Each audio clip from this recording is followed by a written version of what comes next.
Welcome back to the Herbal Pharmacy. My name is Dr. Tamitha Davis. I'm a naturopath and a master herbalist, and we're going to be talking today about the 10 top herbal remedies for high blood sugar. And excuse me if I start stuttering. I've been trying to binge all of these mass videos into one evening because my husband's watching my baby, and that's why probably the last 6 or so videos you've seen me wear this sweater, because it's the same day even though I'm going to post the videos different days. But anyway, I'm rambling, so let's dive into today's topic. And if herbal medicine and gardening and talking about women's health and all that stuff, if that's your jam, hit the like button, subscribe button, and leave a comment and blah blah blah blah blah.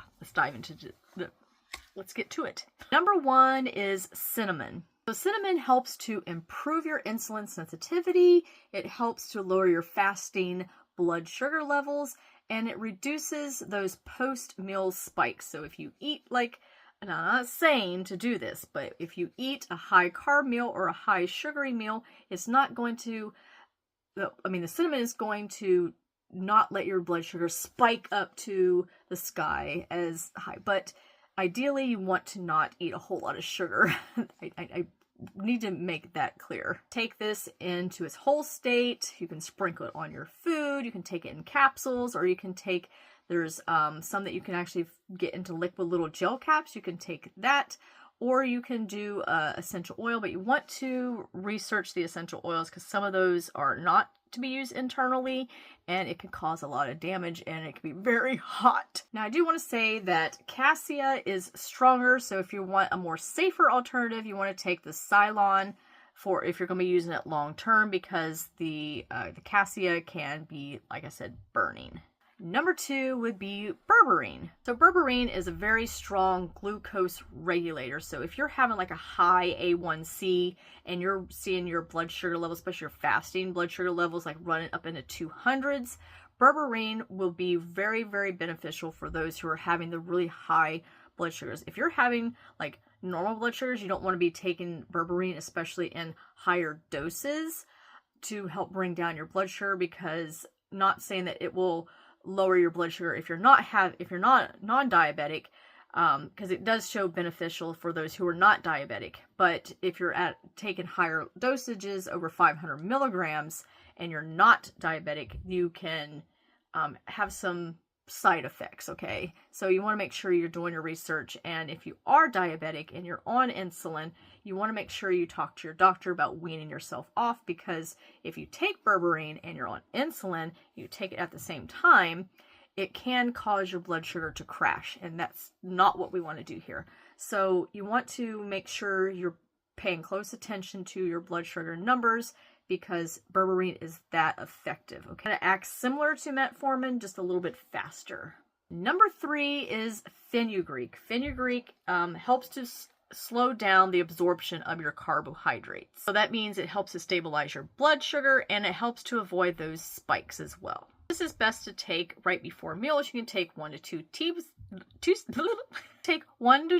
teaspoons of this before meals, or you can take 1,200 milligrams of capsules also before meals. Number 4, and I'm sure I'm going to botch this up, but it's Gymnema sylvestre. Gymnema sylvestre. That right there. You don't know how to pronounce that? No, I don't. Get over yourself. Most doctors don't even know how to pronounce half that shit. Anyway, it helps to block the absorption of the sugar, and it helps to reduce the craving. If you're one of those people that crave sugar, like I did, I took this, my mom took it, saw that it really helped me to reduce those sugar cravings. Number 5 is bitter melon.